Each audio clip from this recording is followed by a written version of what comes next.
চলুন আজ ডুব দেয়া যাক পূর্ব বাংলার এক অমর লোকগাথায়। এটা এমন এক প্রেমের গল্প যা ভাগ্য আর বিচ্ছেদের এক করুণ সুরে বাঁধা।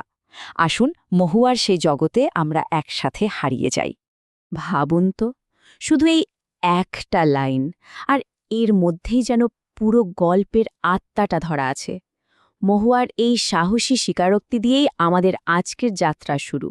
এখান থেকেই বোঝা যায় তার প্রেমের তীব্রতা ঠিক কতটা ছিল। তো গল্পের শুরুটা হচ্ছে এক যাযাবর বাইতা দলের আস্তানা থেকে।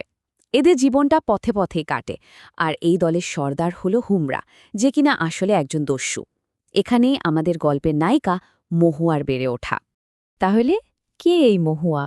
ব্যাপারটা কিন্তু বেশ জটিল। জন্মেছিল এক ব্রাহ্মণ পরিবারে, কিন্তু মাত্র ৬ মাস বয়সে তাকে চুরি করে নিয়ে আসে হুমরা। সেই থেকে তার জীবন কাটে যাযাবরদের সাথে।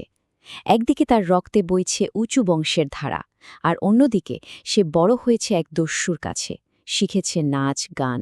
এই দুই পরিচয়ের টানাপোড়েনি তাকে গড়ে তুলেছে। লোককথার কবিরা ঠিক এভাবেই মহুয়ার রূপের বর্ণনা দিয়েছেন। ভাবা যায়, তার চুল এত লম্বা ছিল যে হাঁটার সময় পায়ে এসে পড়ত।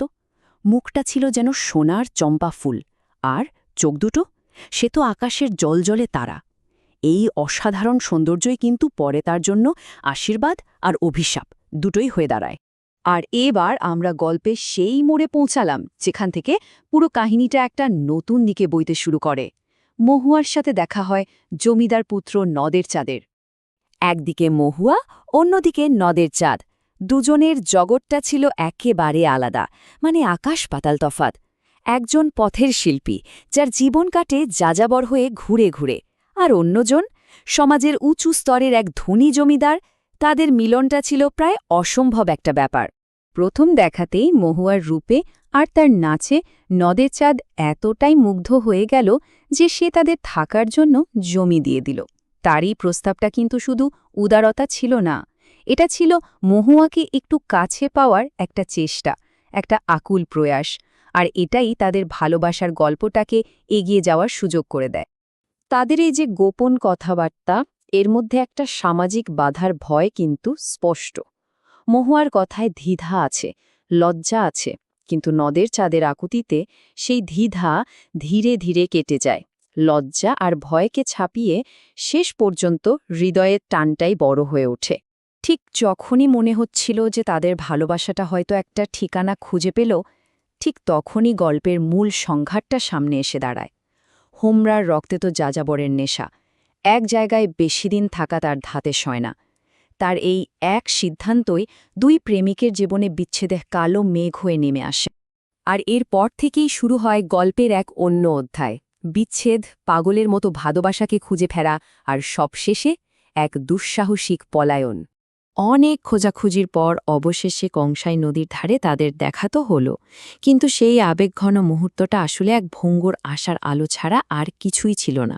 এই দেখা হওয়াটা তাদের জন্য স্বস্তির চেয়েও বেশি করে নিয়ে আসে এক অনিশ্চিত ভবিষ্যতের হাতছানি। মুহরার বিশ্বাসঘাতকতা এখানেই চরমে পৌঁছায়। সে বাইরে বাইরে দেখালো যেন সে খুব খুশি, কিন্তু ভেতরে ভেতরে সে এক ভয়ঙ্কর চাল চেলেছিল। সে মহুয়াকে তার পালক পিতা আর প্রেমিকের মধ্যে যে কোনো একজনকে বেছে নিতে বলে। তার হাতে তুলে দেওয়া ওই বিষাক্ত ছোড়াটা শুধু একটা অস্ত্র ছিল না, ওটাই ছিল মহুয়ার ভাগ্য নির্ধারণের চাবিকাঠি।